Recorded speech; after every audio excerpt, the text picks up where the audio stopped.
Esses, pode procurar aí enquanto a turma sobe lá. Vamos subindo, gente abençoada.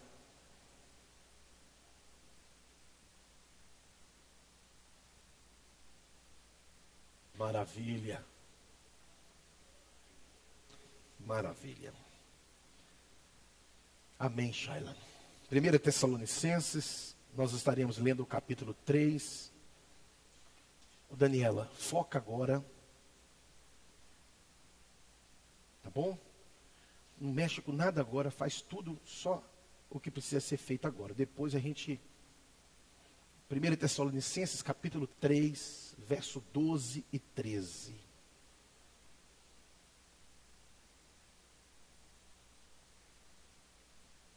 Primeira Tessalonicenses, capítulo 3, verso 12 e 13. Não, Tessalonicenses.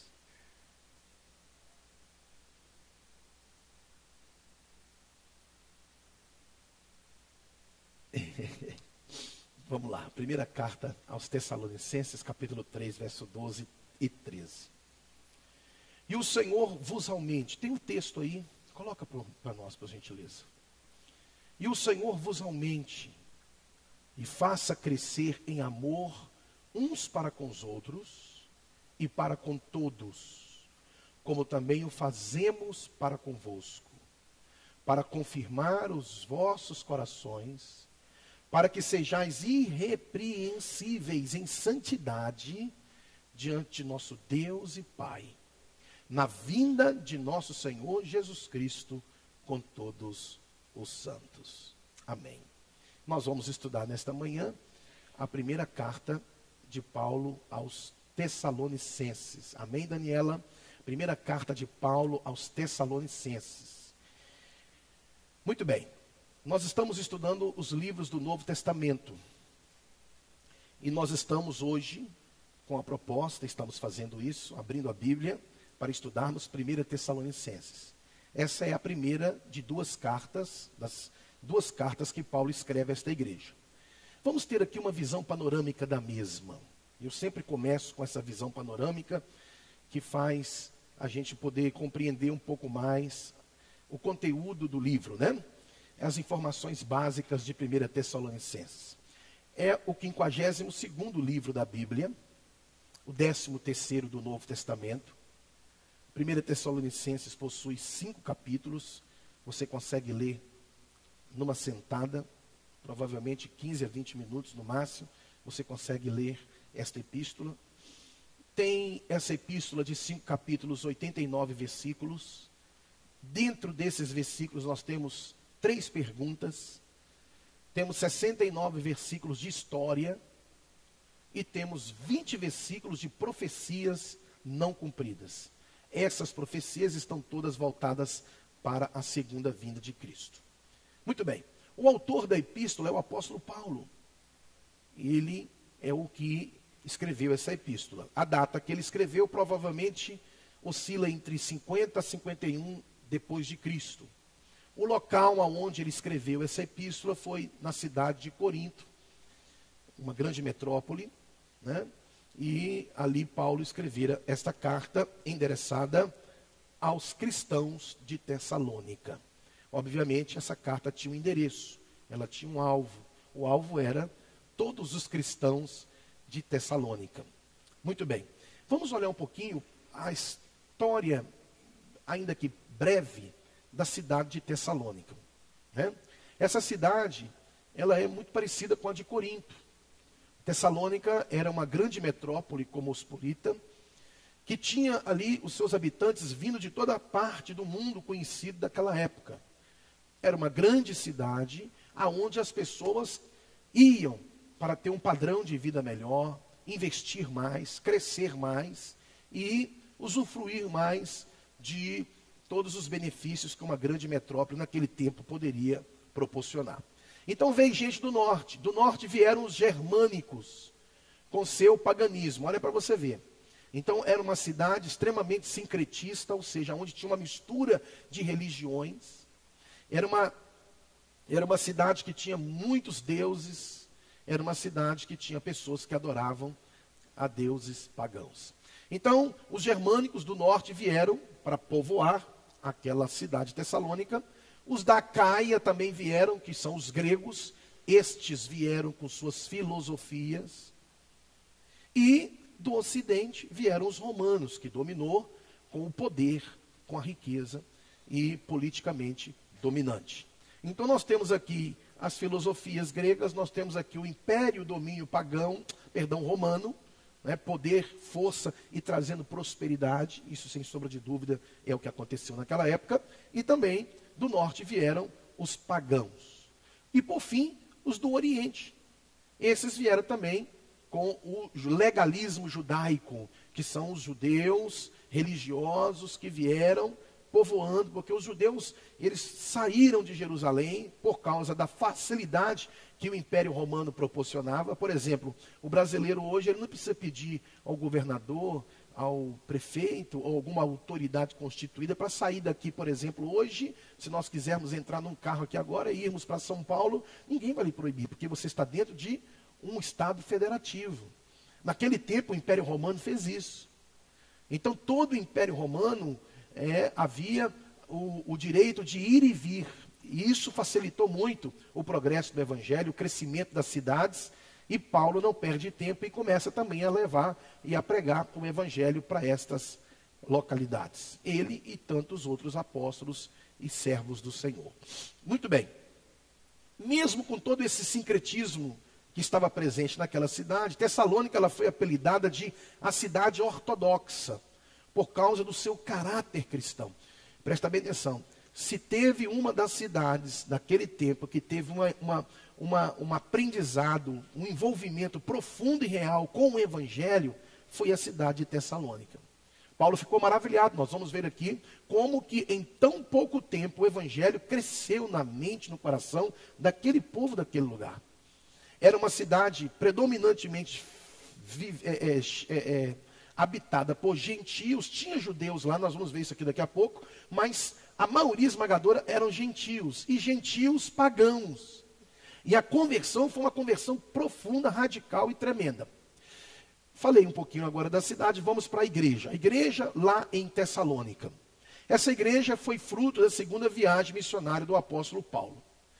Ele foi libertado milagrosamente da cadeia, lá em Filipos, você deve se lembrar. Ele saiu dali de forma milagrosa, está lá em Atos 16. Paulo e Silas estavam presos, os alicerces se moveram, de repente as portas se abriram, as cadeias caíram e a prisão de todos foram soltas. E Paulo prega para o carcereiro, ganha a família do carcereiro, a cidade fica impactada, ele é solto, é liberto milagrosamente. E de maneira que, ao sair daquela prisão, ele começa a ir vagarosamente até chegar em Tessalônica. Né? Havia uma estrada romana e ele então chega em Tessalônica. Quando ele chega em Tessalônica, que era um grande centro comercial da Macedônia, então ali, mesmo enfrentando uma perseguição terrível, ele prega o Evangelho, ele ministra Deus na vida daquele povo e o Evangelho começa a crescer naquela cidade. Ele fica basicamente ali um mês. Eu vou ler aqui para você todas as doutrinas que Paulo ministra ali naquela cidade. Ele gastou um mês só. Foram 3 sábados, não chegou a ser 4 sábados. Ele ficou um mês e, por causa da mudança, da transformação que o Evangelho provocou no coração daquele povo, obviamente os romanos e os judeus enfureceram-se. Por quê? Porque uma nova religião estava surgindo entre eles, o cristianismo, de uma forma poderosa, pungente e transformadora. Com certeza isso trouxe perseguição. Vamos ler Atos 17, que fala dessa chegada de Paulo a Tessalônica. Olha lá, o texto nos afirma. Atos 17, verso 1 até o 4. E passando por Anfípolis e Apolônia, chegaram a Tessalônica, onde havia uma sinagoga de judeus. Então, aonde Paulo vai pregar pela primeira vez? No meio dos judeus. Então, a primeira prisão de Paulo foi justamente por causa dos judeus. Ele chega numa sinagoga, ele prega, e Paulo, olha o que diz o texto. E Paulo, como tinha por costume, foi ter com eles. E por 3 sábados disputou com eles sobre as Escrituras. expondo e demonstrando que convinha que o Cristo padecesse e ressuscitasse dentre os mortos. Já imaginou o cara entrar dentro de uma sinagoga e dizer assim, olha gente, eu lamento dizer, mas vocês estão atrasados, o Messias já veio. O Messias já esteve entre nós, pagou pelos nossos pecados, como ovelha muda foi levado ao matadouro, e ele agora está assunto aos céus, e o Espírito dele está sendo derramado sobre nós. Os judeus atrasadíssimos não queriam aceitar de forma alguma que Jesus era o Messias, era o Cristo prometido, eles ficaram enfurecidos. Como que esse cara se atreve a vir no nosso meio e começa a pregar uma coisa que nós não acreditamos, nós não aceitamos? Mas Paulo, com ousadia e fé, fez isso. Olha o que o texto vai dizer. Olha lá. E expondo e demonstrando que convinha que o Cristo padecesse e ressuscitasse dentre os mortos. E este Jesus que vos anuncio, dizia ele, é o Cristo. E alguns deles creram. Olha, houve uma divisão ali. Alguns deles creram e ajuntaram-se com Paulo e Silas. E também uma grande multidão de gregos. E não poucas mulheres principais. Ou seja, Paulo gerou um alvoroço naquela cidade. Por quê? Porque eu vou ousar dizer que ele rachou a sinagoga. Ele diz, Jesus é o Cristo e estou indo embora. Na terceira vez que ele foi lá. Ele vai, um monte de judeu falou assim, nós estamos indo contigo, nós acreditamos que esse Jesus é o Cristo. E um monte de grego. Daqui a pouco, uma igreja nasce em Tessalônica. Esvaziou a sinagoga. Os judeus ficaram mordidos. Importunado, pode passar aí, pelos judeus em Tessalônica. Se você ler o versículo 10 em diante, nós vamos ver que Paulo foi perseguido a ponto de ter que sair fugido de lá. Ele só ficou lá um mês, irmão, não é porque ele quis fazer uma obra relâmpago, não. É porque o povo queria matá-lo. Então Paulo, olha lá, fugiu para Atenas. Ele saiu escondido, ele e Silas. Onde a preocupação com o bem-estar espiritual daqueles crentes que ficaram para trás, deixou Paulo incomodado. Então ele faz um sacrifício pessoal, ele e também o seu Timóteo, porque estava junto também. O que acontece? Ele fala com Timóteo, Timóteo, eles querem a mim. Se você voltar sem a minha pessoa, você vai entrar de boa e você vai segurar e vai firmar a doutrina que nós acabamos de ministrar lá, acerca de Cristo, acerca do Evangelho. Então, Paulo continua a viagem, mas Timóteo volta. Ok? Vou te mostrar isso aqui, 1 Tessalonicenses, capítulo 3, verso 1 e 2, perdão. Paulo fala desta verdade. Olha o que Paulo fala lá, agora no capítulo 3. Por isso, não podendo esperar mais, achamos por bem ficar sozinhos em Atenas. E enviamos Timóteo, nosso irmão e ministro de Deus, e nosso cooperador no Evangelho de Cristo, para vos confortar e vos exortar acerca da vossa fé. Por quê? Aquela igreja novinha na fé, por menos de um mês, quase um mês praticamente, o pastor dela teve que sair fugir de lá. Então gerou uma angústia muito grande no coração daquele povo. Cadê o pastor? O pastor teve que sair fugido ontem à noite, está sabendo não? O povo queria matá-lo. Então Timóteo volta para consolar, confortar e exortar acerca da vossa fé. Então o que acontece? Timóteo passa ali um tempo, fundamenta as coisas e ele volta para trazer a Paulo um relatório. O relatório que ele traz é um relatório fantástico.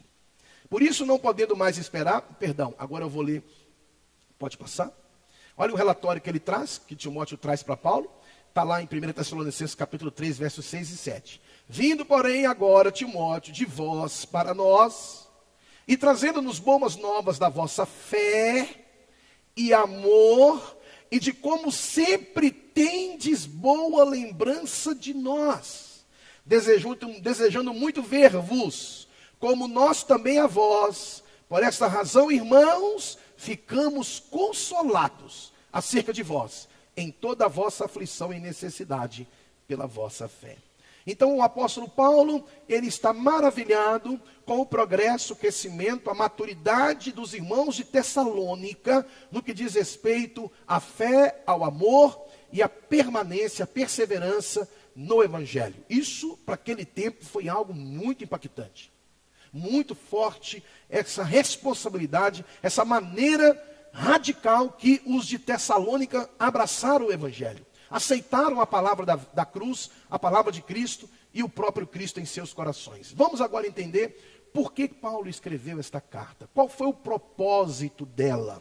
E eu lhes trago aqui alguns desses propósitos. O primeiro delas foi elogiar os irmãos de Tessalônica acerca da fé inabalável que eles traziam acerca da pessoa bendita de nosso Senhor Jesus Cristo, e também uma dedicação que eles tinham uns com os outros, uma responsabilidade que se criou em tão pouco espaço de tempo em sustentar, ajudar e permanecerem unidos em amor, em gratidão, em desejo santo de servir e agradar o Senhor. Segundo, ele escreve essa epístola também com desejo de encorajar os irmãos de Tessalônica a progredirem mais, ou seja, vocês não podem parar onde vocês chegaram. É verdade, vocês estão acertando, vocês estão fazendo certo, vocês estão no caminho certo, mas não pare.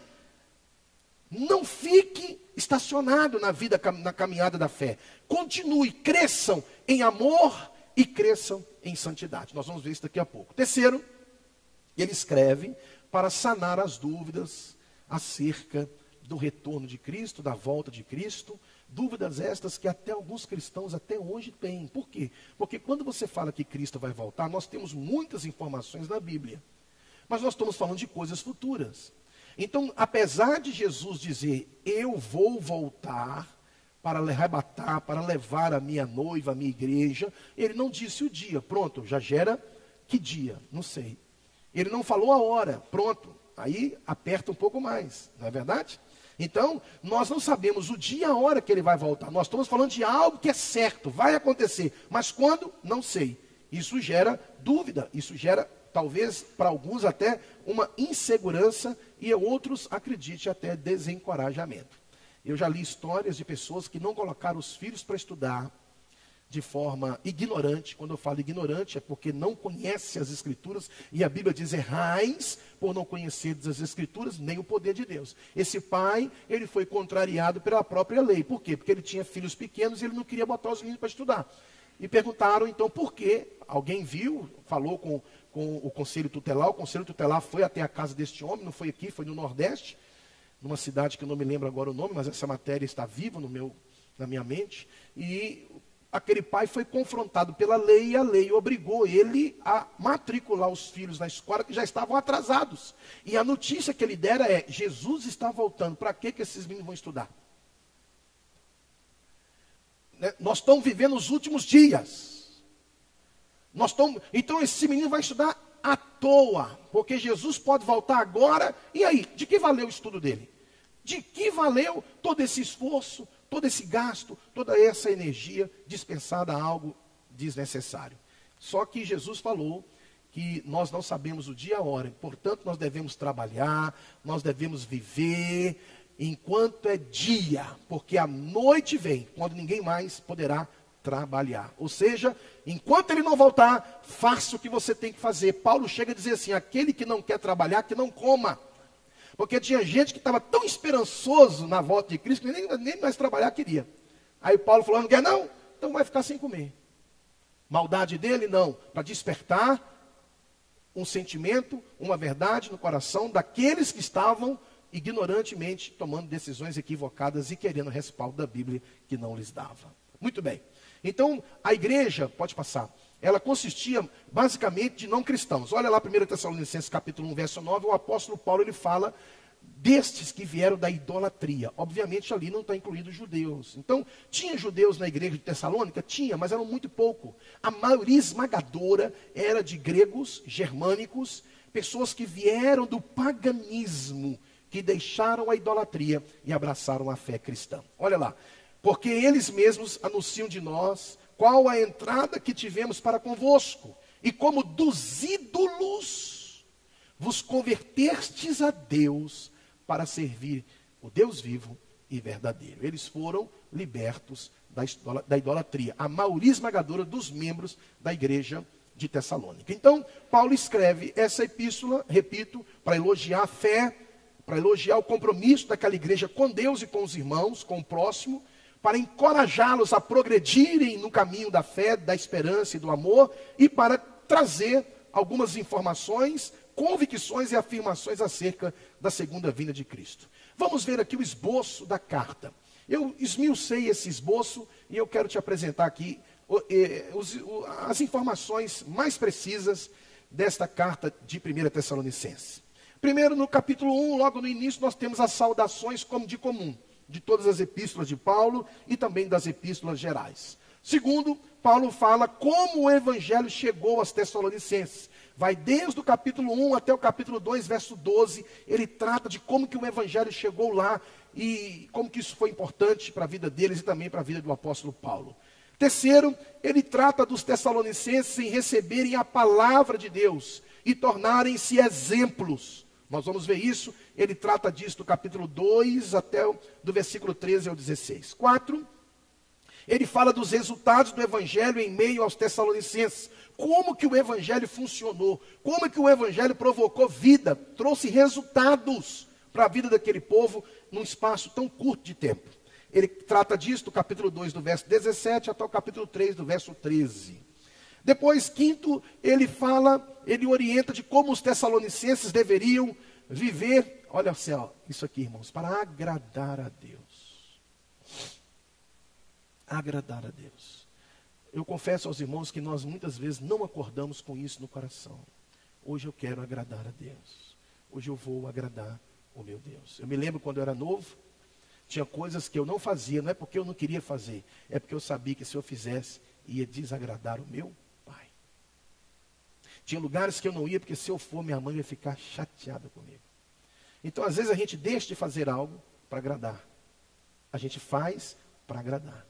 Então, filhos muitas vezes agradam e desagradam o pai. Deus é o nosso pai. Muitas vezes nós desagradamos a Deus com o nosso comportamento, com nossas atitudes e ações. O apóstolo Paulo aqui, ele está trazendo orientações de como aqueles irmãos da fé deveriam se comportar para agradar a Deus.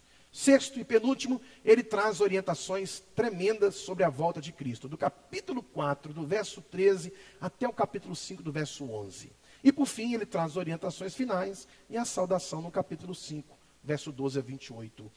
Aqui está o esboço deste livro, dessa epístola. Muito bem, vamos entrar agora no conteúdo da carta aos Tessalonicenses. Aqui nós vamos trabalhar, eu quero explorar isso aqui que eu mostrei no esboço desta carta. Eu quero te mostrar aqui primeiro o progresso da fé dos Tessalonicenses. Nessa carta, você vai encontrar o apóstolo Paulo aqui fazendo questão de enumerar o comportamento desses irmãos tessalônicos. E como esse comportamento animava, trazia grandes expectativas ao coração do apóstolo Paulo, e aquela igreja se tornou uma igreja referencial. Diferente de Corinto, que deu trabalho demais da conta. A igreja de Éfeso também, por consequência das heresias, Gálatas de igual forma, e Filipenses também tinha muitos problemas ali, mas embora seja uma carta alegre, uma carta de Paulo aos Filipenses de uma forma muito bonita, mas muitos problemas enfrentados ali. Essa igreja, não. Foi uma igreja que realmente alegrou o coração do apóstolo Paulo. Um indicativo claro da correta postura desses irmãos de Tessalônica pode ser visto aqui na tríade cristã. O que é a tríade cristã? Fé, esperança e amor. Amor, esperança e fé. Fé, amor e esperança. Olha o que Paulo fala lá em 1 Tessalonicenses, capítulo 1, logo no início, depois dele saudar a igreja. Ele fala assim: lembrando-nos sem cessar da obra da vossa fé. A fé tem uma obra. A fé não é só crer, a fé me leva a agir, porque eu creio.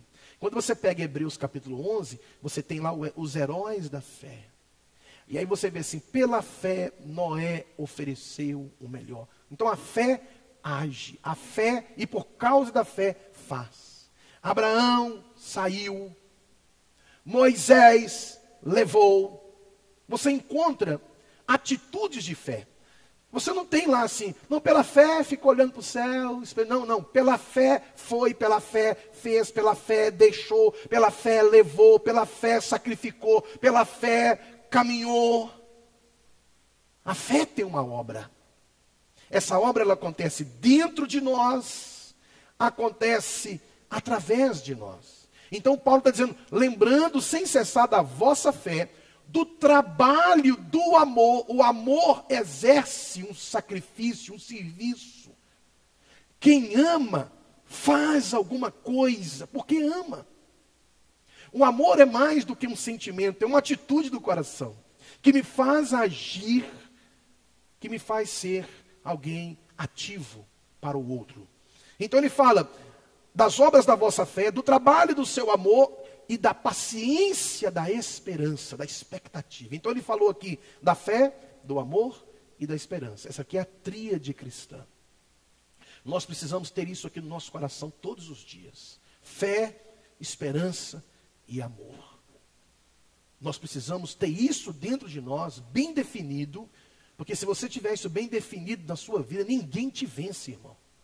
Ninguém, porque você vai ser contrariado, as pessoas vão tentar passar com rolo compressor em cima de você de vez em quando, as pessoas vão tentar minar sua fé, tentar provar o seu amor, você está entendendo? Para ver se você ama mesmo, e vão tentar diminuir, ou quem sabe até esgotar sua expectativa, sua esperança em Deus e num futuro melhor.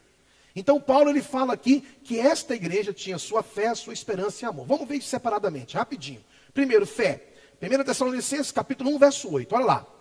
Porque por vós soou a palavra de Deus, por vós soou, ou seja, a palavra não parou, a palavra fluiu através de vocês. Não somente na Macedônia e Acaia, mas também em todos os lugares a vossa fé para com Deus se espalhou. Eles aceitaram a fé e viveram a fé. Não esconderam a fé, não fizeram de conta que não eram sendo cristão. Nós agora somos e vamos viver em novidade de vida. Irmão, nós estamos precisando disso, irmão. Tem gente que só é crente dentro da igreja. Tem gente que só vive a fé quando ele está no círculo próximo dos irmãos da fé. Aí ele sai do círculo próximo dos irmãos da fé, aí ele vive como aqueles que não têm esperança. Eles vivem como aqueles que não amam.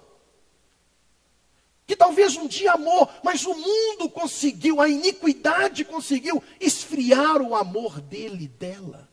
Jesus falou que por se multiplicar a iniquidade, o amor de muitos se esfriará. E aqui nós estamos vendo uma igreja que mostra a sua fé, mostra a sua convicção. Nós somos de Cristo, e porque eu sou de Cristo aqui, sou de Cristo em qualquer lugar. Eu vivo Cristo em toda circunstância, em todo lugar que eu estiver da minha vida. Olha o que ele fala, espalhou, de tal maneira que já dela não temos necessidade de falar coisa alguma. É uma igreja forte na fé, é uma igreja que tem, a Bíblia fala da igreja de Éfeso, quando Jesus manda uma das cartas das 7 igrejas da Ásia Menor, lá em Apocalipse, ele fala com a igreja de Éfeso, tenho porém contra ti que perdestes o primeiro amor. Então Paulo não podia escrever da igreja de Éfeso, que era uma igreja que amava, era uma igreja que tinha fé, era uma igreja doutrinariamente equilibrada, doutrinariamente, olha irmãos, você pode conhecer a Bíblia de ponta a ponta, e a sua fé ainda falhar, porque se ela não tiver fundamentada na esperança e no amor, ela não vai conseguir trilhar o caminho da felicidade verdadeira. Olha, segundo, o amor. Olha 1 Tessalonicenses capítulo 3, verso 6. Vindo, porém, agora Timóteo de vós para nós, e trazendo-nos boas novas da vossa fé e amor. Timóteo volta para Paulo, tenta imaginar esse encontro. Rapaz, olha, irmãos, e presta atenção. Eu estou falando para vocês aqui que no tempo em que ser cristão, o pau quebrava no lombo. Eu estou falando para vocês aqui que o pastor dessa igreja, o apóstolo Paulo, está fugido dela. Porque se ele voltar lá, eles matam ele. Agora, eles não gostavam só de Paulo. Todos os cristãos que começaram a se converter e viver essa fé. Porque, irmãos, é difícil viver num lugar que você é odiado. E viver em amor. Você imaginou? Então Paulo está dizendo, olha, as pessoas estão olhando com raiva para vocês, mas vocês estão amando-as. Vocês estão transbordando em amor. Esse é o Evangelho de Cristo, que me faz amar até os inimigos. Tem pessoas que não conseguem mais amar os amigos. Nós estamos vivendo um tempo, irmão, muito difícil. Nós estamos vivendo um tempo em que as amizades se desfazem com tanta facilidade. Pulveriza-se com tanta rapidez. Hoje eu tenho me preocupado muito com a questão das redes sociais, das mídias sociais. Principalmente desse negócio chamado WhatsApp. Tem pessoas que se você não responder na hora que ele quer, ele fica com raiva de você. Tem gente que sai do grupo, não estou falando aqui, por favor, mal de quem saiu de grupo. Eu estou em grupos e não converso com ninguém, você já deve ter visto isso. Eu estou lá, eu estou vendo tudo, mas não falo um A. Por quê? Porque eu não quero, eu quero, se você quiser conversar comigo, me manda no particular. Eu converso no WhatsApp e muito, mas converso pessoalmente. Eu quero mandar um negócio para o irmão, eu mando para o irmão. Quer conversar com o outro? Grupo, tem pessoas, grupo é bom e ruim, por quê? Porque tem pessoas que postam, o grupo é dinâmico. Você posta uma coisa, daqui a pouco mais 5 coloca, ele não viu o seu. Ele só abriu o celular dele para postar, postou, o seu subiu. Aí tem pessoas que ficam chateadas, por quê? Porque não recebeu um olá, que bom que você veio, tudo bem, como é que vai? E aí começa a fazer julgamentos. Esse povo não ama, esse irmão não ama, esse irmão não gosta de mim, esse irmão não me quer bem, esse irmão... Eu acho isso pobre demais, infantil demais, isso soa ridículo, desculpa a minha franqueza. Como que eu posso julgar um irmão? Por que ele não me deu um olá? Eu estou do outro lado de lá para saber o que está no coração dele. Eu estou sabendo como é que foi o dia dele, o que está acontecendo, meu Deus do céu. As pessoas hoje estão se distanciando uma das outras com uma rapidez assustadora. Por quê? Fraco o amor. Não ama como deveria amar de verdade. E isso, irmão, contradiz o Evangelho. Isso joga contra aquilo que nós afirmamos ser e crer. Lamentável. Paulo diz, não precisamos dizer do seu amor, porque é um amor verdadeiro, é um amor sincero, é um amor que flui. Terceiro, ele fala da esperança daquele povo. Eu não estou aqui defendendo A, B ou C. Eu estou aqui falando uma verdade, irmãos. Uma verdade. Nós precisamos amar os mais fracos na fé, mas nós precisamos também amadurecer na fé. Amadurecer na fé. Não fica chateado porque você talvez mandou uma mensagem para alguém e ele não te respondeu. Não fale mal dessa pessoa, não critique essa pessoa, pelo amor de Deus. Para de fazer juízo temerário, juízo precipitado dos outros. Isso é pecado, você sabia disso? Você vai dar conta com Deus. 1 Tessalonicenses capítulo 1, verso 10. E esperar dos céus o seu Filho, a quem ressuscitou dentre os mortos, a saber, Jesus, que nos livra da ira futura. A igreja de Tessalônica era identificada como o povo que vivia um cristianismo autêntico. E agora eu vou te mostrar por que Paulo nos mostra, e eu dou títulos ali, afirmações eu faço ali, e vou te mostrar agora na Bíblia. Era uma igreja que Paulo poderia falar assim, Tessalônica é uma igreja que me dá orgulho, porque o comportamento desses irmãos, a vida que eles vivem é algo extraordinário. Eles estão firmados sobre um tripé, fé, esperança e amor. E eles estão arrebentando de viver para a glória de Deus. Então, era uma igreja pujante, uma igreja que dava orgulho ao apóstolo Paulo. Por quê? Tinha um cristianismo autêntico. Por quê? Primeiro, imitava o Senhor Jesus. 1 Tessalonicenses capítulo 1, verso 6. E vós fostes feitos nossos imitadores. E do Senhor. Eles estão vivendo do jeito que Paulo vive. E do Senhor. Nós vamos andar como esse homem de Deus. Mas mais do que isso, nós vamos imitar aquele a quem ele está imitando, o nosso Senhor Jesus Cristo. Se a igreja, irmão, tiver isso como princípio, nós vamos imitar Jesus. Nós vamos andar como ele andou, falar como ele falou, viver como ele viveu. Não estou dizendo que você vai se tornar perfeito, mas você olhou para o lugar certo para ter seu referencial de vida, o seu comprometimento com Deus como referencial. E aí ele fala, recebendo a palavra, olha lá, em muita tribulação, com gozo do Espírito. Como é que pode tribulação e gozo do Espírito? É só quem tem fé, só quem ama, só quem tem esperança no coração. Ah, eu sou um homem de muita fé, mas odeio um monte de gente. Meu irmão, que evangelho é esse? Que transformação é essa? Jesus está querendo nos confrontar aqui nesta manhã. Pessoas te magoaram, pessoas puxaram o seu tapete, pessoas falaram mal de ti, e você ficou sabendo. Falam mal. As pessoas falam mal. As pessoas criticam. Tem gente, irmãos, que você pode morrer de falar, de ensinar, que ela não vai mudar, irmão. Nós temos que tolerar e amar. Mas por isso, e nem por isso, nós vamos deixar de falar e de confrontar. E de ensinar o que é certo, o caminho certo. Agora escute o que Paulo está falando aqui. Eles imitavam a Jesus. Segundo, eles recebiam a palavra com alegria. Olha por que Paulo tinha orgulho dessa igreja. 1 Tessalonicenses capítulo 1, verso 6. E vós fostes feitos nossos imitadores, e do Senhor, recebendo a palavra em muita tribulação, eles recebiam a palavra com gozo e com alegria do Espírito.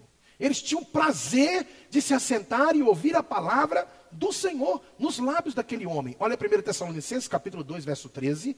Por isso também damos, sem cessar, graças a Deus, pois havendo recebido de nós a palavra da pregação de Deus, a recebestes não como palavra de homens, mas segundo é, na verdade, como palavra de Deus, a qual também opera em vós os que crestes. Então Paulo está deixando evidente, olha, vocês realmente têm prazer na palavra, recebem-na como palavra de Deus e têm procurado viver esta palavra.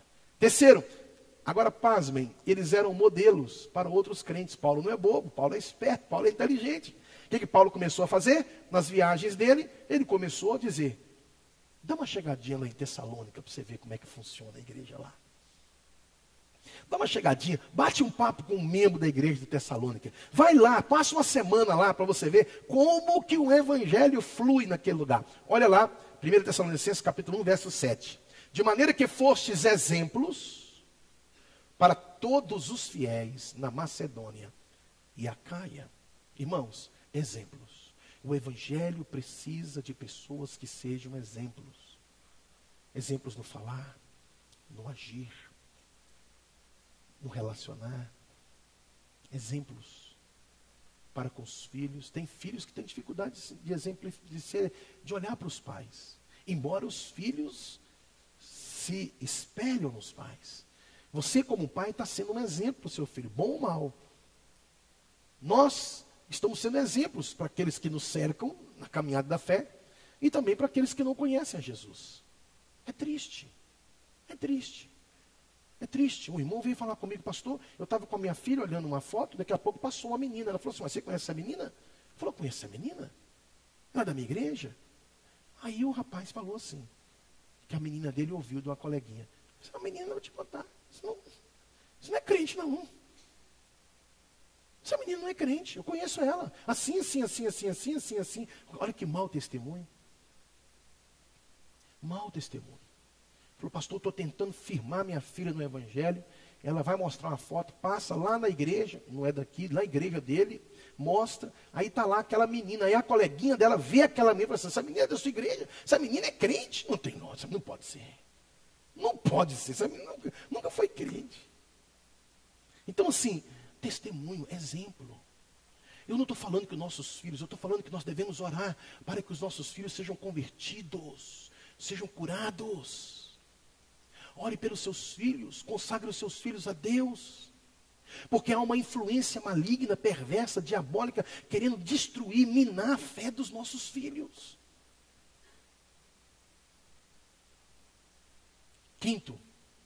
Quarto, abandonou os ídolos e se aproximou de Deus. Ou seja, largaram o pecado de verdade. Olha 1 Tessalonicenses capítulo 1, verso 9. Irmão, quando chega a exposição, eu oro. Peço a Deus, sabe por quê? Porque tem muitos crentes fracos que caem em época de exposição. Você sabia disso? Primeiro que não vem na igreja. Segundo, porque se envolve com tanta real, meu primo, meu tio, minha irmã, minha avó, não sei o que está vindo aí. Aí se lambuza todo, aí bebe, aí se entrega. Se entrega. Esquece que é crente. Eu já encontrei com irmãos na exposição, crentes de outras igrejas, da nossa também, que quando me viram ficaram com vergonha. Já peguei irmão dançando forró lá.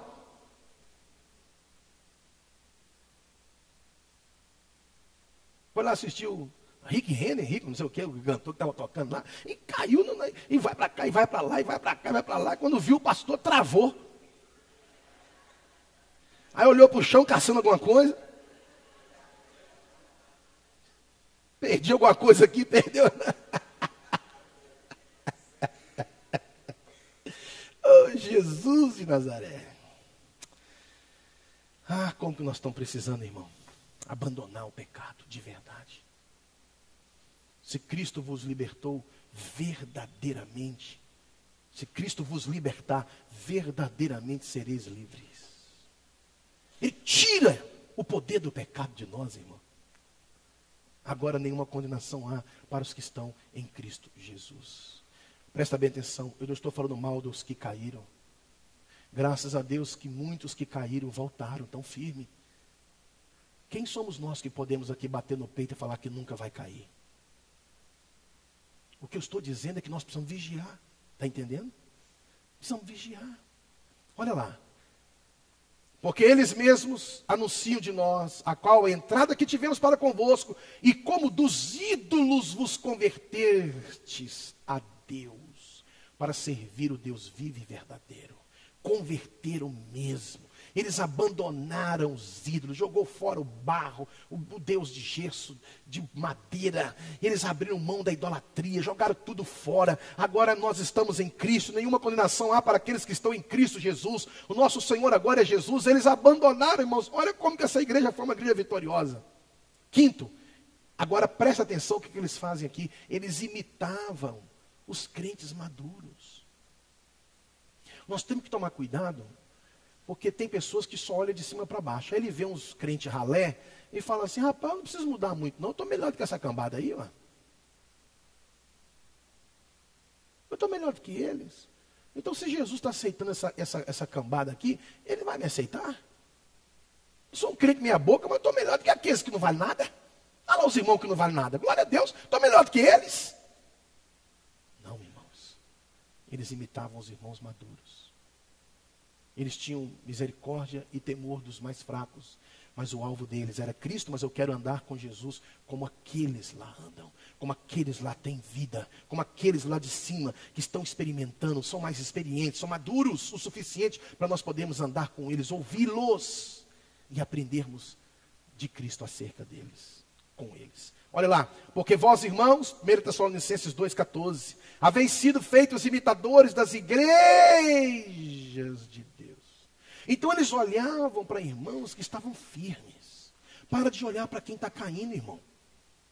Se você tiver que olhar para quem está caindo ou caiu, olha para orar e pedir a Deus misericórdia por ele. Agora não pensa você, mas eu estou estudando a vida do fulano, lá para você ver. Rapaz, aquele cara não era enrolado, não, ele é trançado, é pior do que enrolado. E olha ele lá, parece que ele está na igreja, ele voltou depois de um ano que ele estava no pecador, ele voltou, ele está melhor do que antes, rapaz. Não brinca não, meu irmão. Você não sabe as burdoadas que esse rapaz tomou, não? E outra, você não sabe as burdoadas que ele ainda vai tomar. Porque o que a gente semeia, a gente colhe. Geralmente a gente colhe mais do que semeia. Jesus perdoa, mas as consequências do pecado vêm. Quando ele quer tirar, ele tira. Ele é o Senhor de tudo. Davi deveria morrer porque ele mandou matar, mas ele pediu perdão a Deus. Deus perdoou, mas a família dele e ele gemeram por causa do seu pecado. Davi adulterou, deu tudo certo, está lá como rei, eu vou cair no mar também. Não vai não, irmão. Faz isso não, irmã. Você vai trazer prejuízo para a sua vida, você vai trazer danos para a sua casa, você vai gerar dores no meio dos seus. Não brinque com o pecado. Olha lá. Porque vós, irmãos, haveis sido feitos imitadores das igrejas de Deus, que na Judéia estão em Jesus Cristo. Porquanto também padecestes de vossos próprios concidadãos, o mesmo que os judeus lhe fizeram a eles. Sexto, eles progrediam na fé. Era uma igreja progredindo na fé. Cada culto era uma oportunidade de crescimento, não era um porre. Ai, meu Deus, o que eu estou fazendo aqui? Eu podia estar em casa. Ai, estou com uma dor aqui, dor ali, dor aqui. Mas você ficou até 2h30 vendo a luta. Não precisa levantar a mão, porque eu sei como a turma ficou. Até o pastor que vos fala viu também.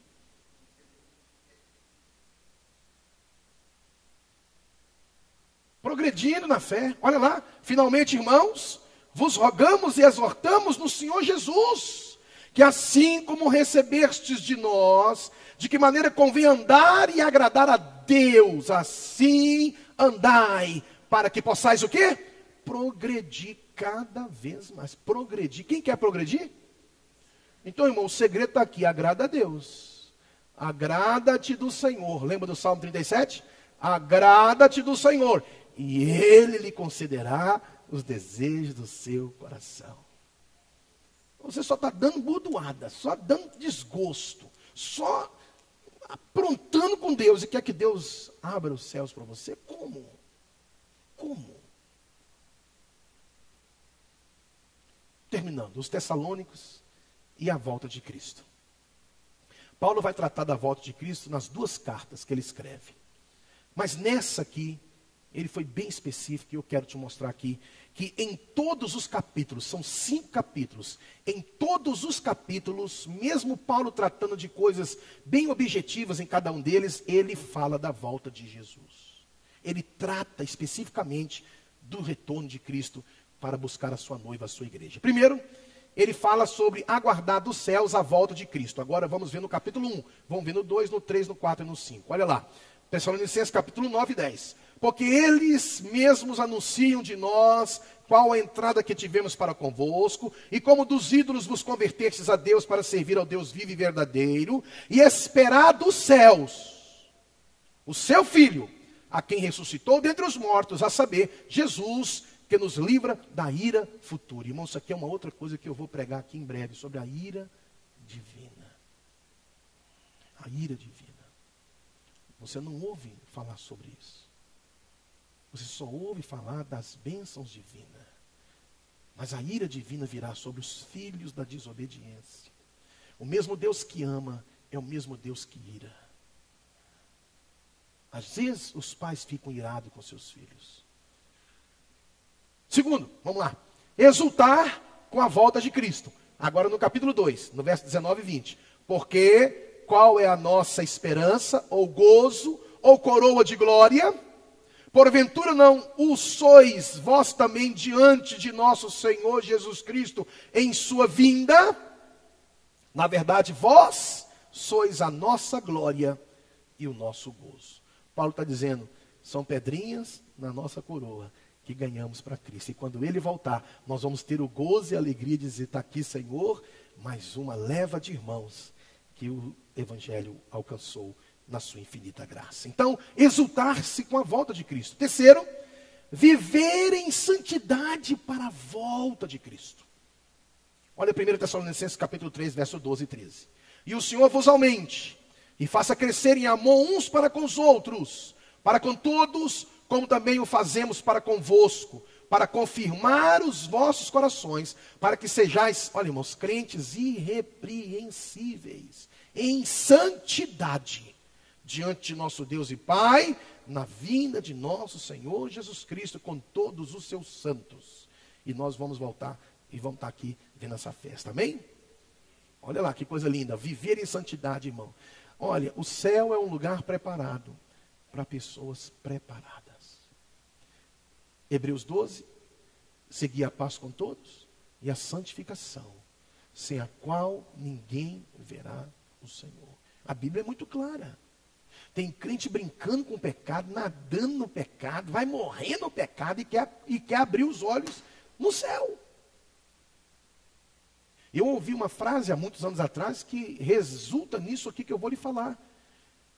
Um porco, quando cai na lama, ele rola na lama. Uma ovelha, quando cai na lama, ela não rola na lama. A lama não é um habitat confortável para uma ovelha, como é para um porco. O porco cai na lama e nela rola. E ali ele fica tranquilo. A ovelha não. A lama que impregna na sua lã incomoda a ovelha. Ela caiu. Ela se manchou, se manchou. Sujou-se. Mas ela vai se levantar dali, vai sair daquele ambiente de lamaçal. E vai para um lugar seco, para um lugar de capim rasteiro. Por quê? Porque ela não foi feita, não foi criada, não é da sua natureza se envolver e se rolar na lama. Então, meu irmão, o crente pode até cair na lama, mas na lama ele não fica. Agora, você vê uma pessoa que na lama cai e na lama fica, tem alguma coisa errada. Tem alguma coisa errada. Então ele diz aqui, olha o que ele vai falar, 1 Tessalonicenses, conhecer a doutrina da volta de Cristo. Aqui é um texto bem maior agora que eu vou ler com os irmãos. Não quero, irmãos, porém, que sejais ignorantes, que não saiba disso, acerca dos que já dormem, dos que já morreram, para que não vos entristeçais como os demais, que não têm esperança. Porque se cremos que Jesus morreu e ressuscitou, assim também os que já dormem, Deus os tornará a trazer com ele. Dizemos-vos, pois, isto, pela palavra do Senhor, que nós, os que ficarmos vivos para a vinda do Senhor, vale aqui ressaltar que Paulo cria que Jesus poderia voltar a qualquer momento. Então ele coloca assim, e nós que ficarmos vivos. Claro, nós sabemos por tempo e por prova natural de que Cristo não voltou no tempo dele. Mas ele diz, e nós... Paulo está ensinando para você e para mim que nós temos que viver como se Cristo fosse voltar no nosso tempo, na nossa era. Embora ele possa não voltar agora. Mas 1000 anos é como um dia como 1000 anos. Então Paulo está falando, e nós que ficarmos vivos para a vinda do Senhor, não precederemos que dormem, porque o mesmo Senhor descerá do céu, com alarido e com voz de arcanjo, e com a trombeta de Deus, e os que morreram em Cristo ressuscitarão primeiro. Depois nós, os que ficarmos vivos, seremos arrebatados, juntamente com eles nas nuvens, a encontrar o Senhor nos ares. E assim estaremos para sempre com o Senhor. Portanto, o que ele diz? Amedrontai? Não, consolai-vos uns aos outros com estas palavras. Jesus virá buscar a sua igreja. E virá buscar a sua igreja com os santos que já dormem. Ou seja, os que já morreram e se encontram com ele. Amém? Os que morreram e se encontram com ele. Virão para buscar a noiva. A coisa mais linda, irmão, é que Jesus não virá sozinho. Ele não vai falar para a igreja triunfante que está lá no gozo celeste. Fica aqui que eu vou buscar o resto da tropa. Não. Nós desceremos, viremos com ele. E veremos com os nossos olhos espirituais. Estaremos com agora um corpo glorificado, porque nós ressuscitaremos. Receberemos um corpo que todos terão para toda a eternidade, juntamente com a igreja agora arrebatada, e iremos viver para sempre com o nosso Senhor. Como Paulo disse, estaremos sempre com o nosso Senhor. Portanto, consolai-vos uns aos outros com esta palavra. Você pode dizer para o irmão do seu lado, e diga para ele assim, Jesus Cristo vai voltar. Quinto, ser vigilante e sóbrio para a volta de Cristo. Agora no capítulo 5. Perceba vocês que em cada capítulo eu te mostrei uma fala dele pertinente à volta de Cristo. Olha lá, quinto e último, ser vigilante e sóbrio para a volta de Cristo. 1 Tessalonicenses 5, de 1 a 11. Mas irmãos, acerca dos tempos e das estações, olha, não necessitais que se vos escreva, porque vós mesmos sabeis muito bem que o dia do Senhor virá como ladrão de noite. Pois que quando disserem a paz e segurança, então lhes sobrevirá repentina destruição, como as dores de parto, aquela que está grávida, e de modo nenhum escaparão. Mas vós, irmãos, já não estáis em trevas, para que aquele dia vos surpreenda como um ladrão. É interessante que o apóstolo Paulo ele fala duas coisas, que eu quero dizer isso aqui para vocês.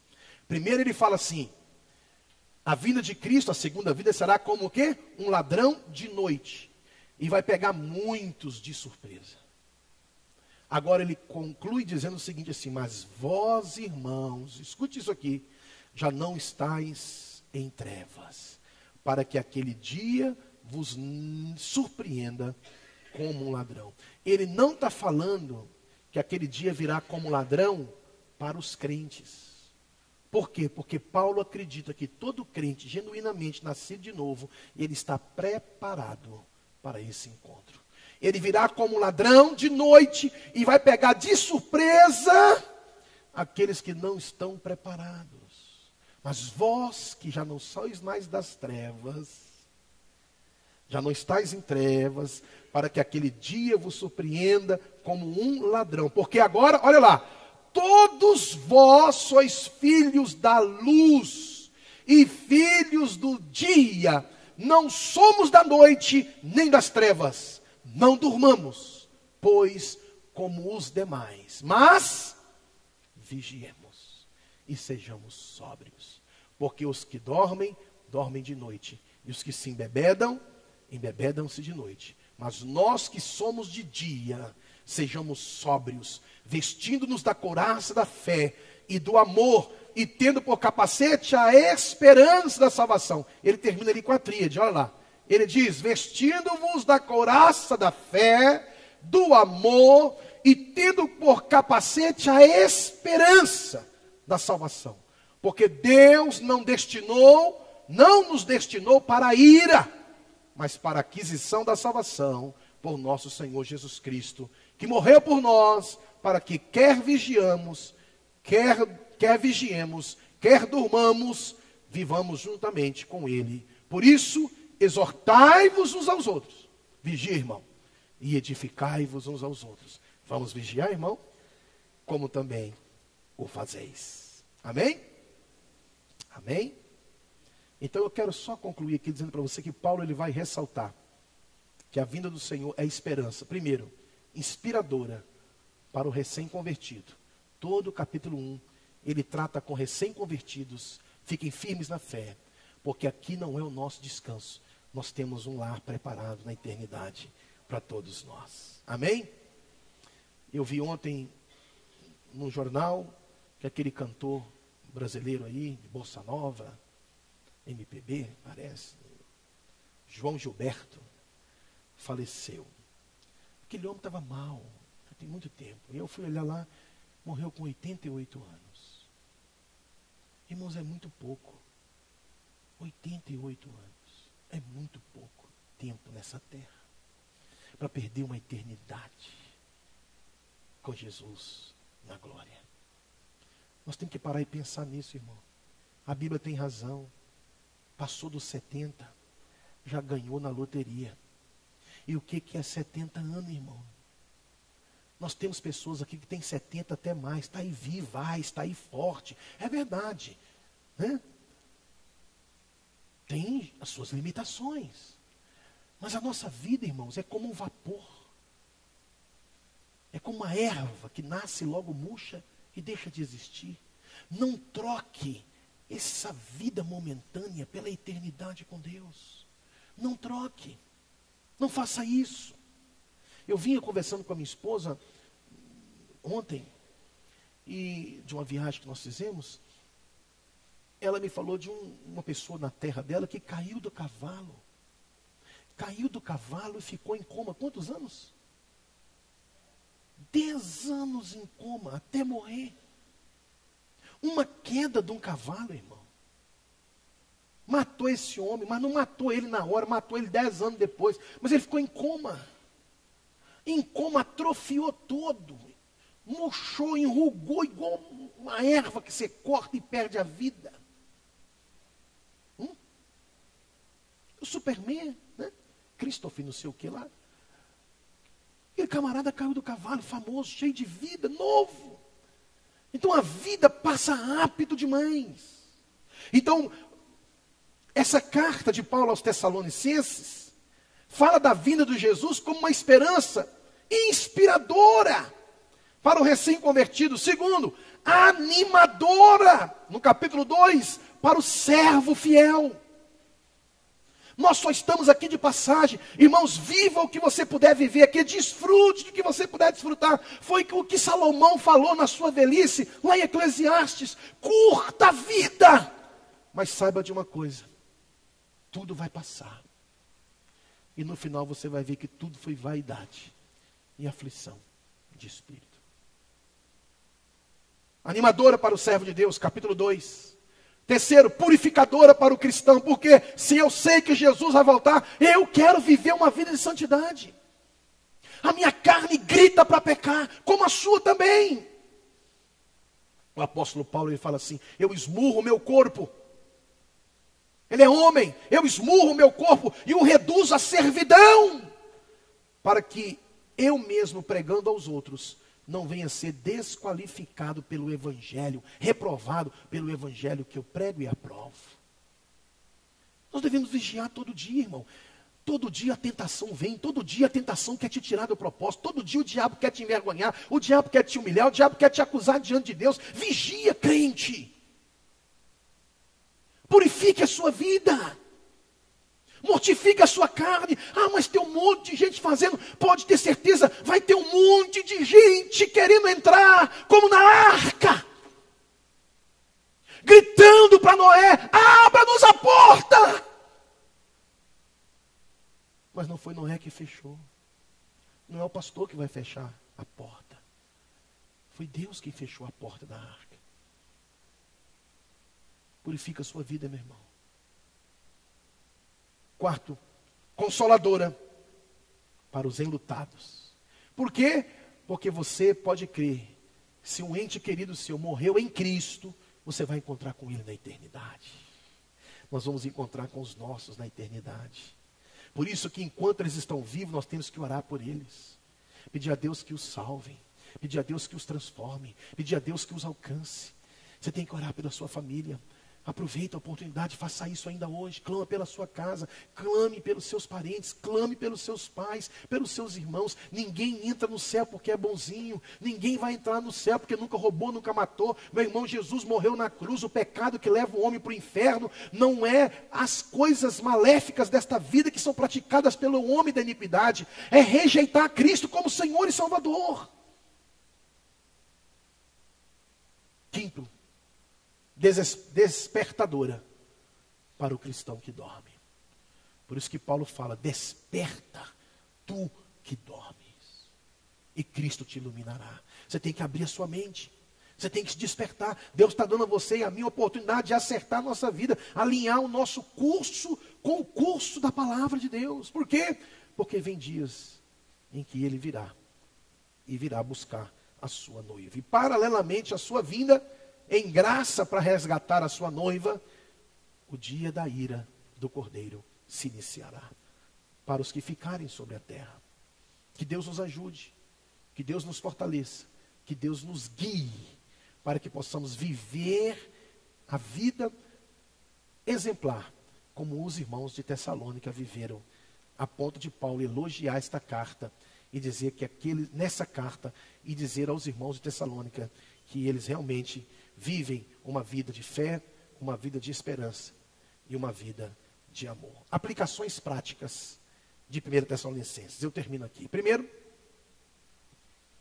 essa carta pode ser aplicada de muitas situações da vida. Primeiro, ela nos dá a confiança de que, como cristãos, quer estejamos vivos ou mortos, quando Cristo voltar, estaremos juntos com Ele. Está lá em 1 Tessalonicenses capítulo 4. Segundo, essa carta nos assegura também que, como cristãos, não receberemos a ira de Deus. Amém? O cristão está salvo da ira de Deus. Quem crê em Cristo não passará pela ira do Cordeiro. Horrenda coisa é cair na mão do Deus vivo. Eu ouvi uma historietazinha que conta que um rapaz, ele havia cometido um crime grave. Mas havia um advogado muito forte na cidade, o melhor, aliás. Ele pagou caro, contratou esse advogado, e esse advogado, no tribunal, o defendeu. O advogado o defendeu de forma tão exemplar, que ele foi absolvido do seu crime, daquilo que ele havia feito, de ruim, de mal. Ele ficou feliz. O advogado conseguiu libertá-lo. E de maneira tal, que ele ficou muito agradecido por esse advogado. 15 anos se passou. Esse rapaz cometeu um outro crime, um crime bárbaro. E ele agora vai perante o tribunal, e quando ele chega no tribunal, com aquele outro advogado, porque ele procurou aquele, não achou, quando ele olha lá no alto, quem era o juiz? O advogado, que há 15 anos atrás o defendeu. Quando ele viu o advogado, que há 15 anos atrás o absolveu, ele relaxou. E ele falou, maravilha, estou feito. 15 anos atrás ele me botou para fora, não vai ser diferente agora. O juiz se levantou e disse, há 15 anos atrás eu fui o seu advogado. Agora hoje eu sou o seu juiz. Eu vou julgá-lo segundo a reta justiça. E aquele rapaz fora condenado. criminalmente pelos seus feitos, por aquele juiz que há 15 anos atrás o absolveu dos seus delitos. Hoje, Jesus é o nosso advogado. Quando ele voltar, ele será o juiz de toda a terra. E a Bíblia diz que horrenda coisa é cair na mão do Deus vivo e irado. Que Deus tenha misericórdia de nós. Terceiro, e termina essa carta também, fornece lições sobre como andar a vida cristã diariamente, irmão. Vida cristã é vivida diariamente. Amém? Vamos orar? Feche os seus olhos. Pai, eu entrego nas tuas mãos cada membro, cada aluno dessa classe, e peço ao Senhor que abençoe rica e abundantemente a vida dos teus servos.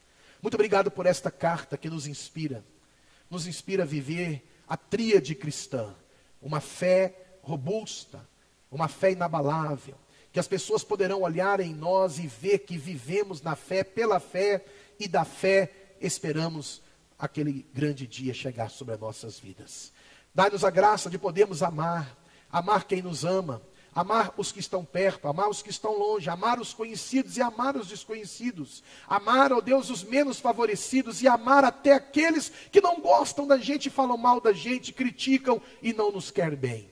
Que o Senhor nos dê um amor como o teu, que o Senhor aumente a nossa fé e que haja em cada coração aqui fé, amor e também a esperança. A esperança de dias melhores, a esperança da intervenção, da ajuda, do socorro do Senhor aqui nessa terra, mas mais do que isso, a esperança de que um dia tudo isso aqui terminará e estaremos para sempre com o Senhor na glória, desfrutando do gozo celeste, das bênçãos do porvir e jamais enfrentaremos a ira do Cordeiro. Muito obrigado, meu Deus, por esta rica e viva esperança que há em nosso coração, há nessa igreja, e que o Senhor continue aumentando e fazendo-nos crescer cada vez mais através da tua doce, santa e preciosa palavra. Muito obrigado por essa escola bíblica dominical, em nome de Jesus. Amém e amém. Alguém quer fazer alguma pergunta? A sua mão levantada, eu vou te dar a oportunidade. Tem alguém? Faça, por gentileza. Se eu souber responder. Sim.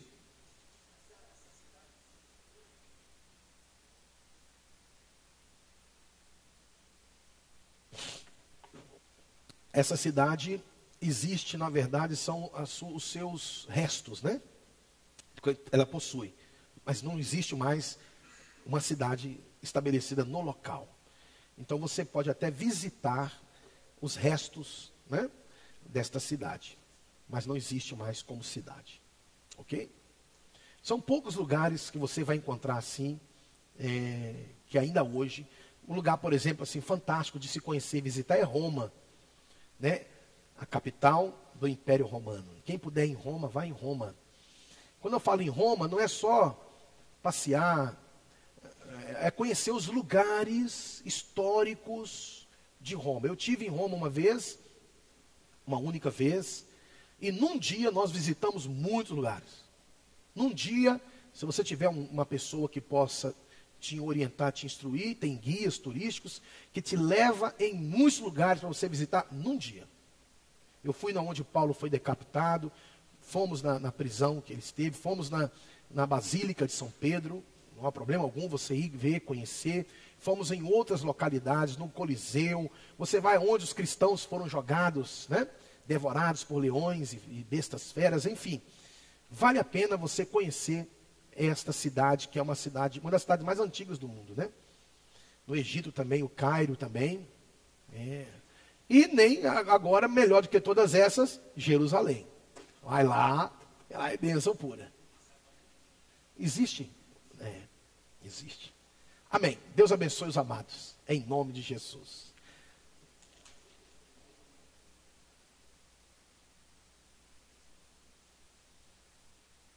Hein?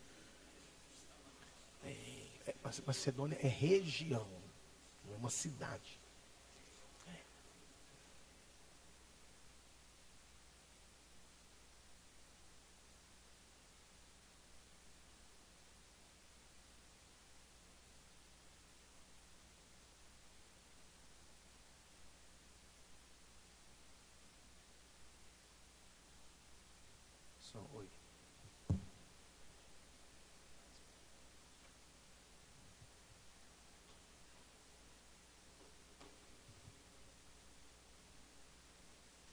Som, oi. Irmãos, bom dia para vocês. Paz do Senhor, amém? Amém, né? Todo mundo encolhidinho, né, gente? O que é isso, hein?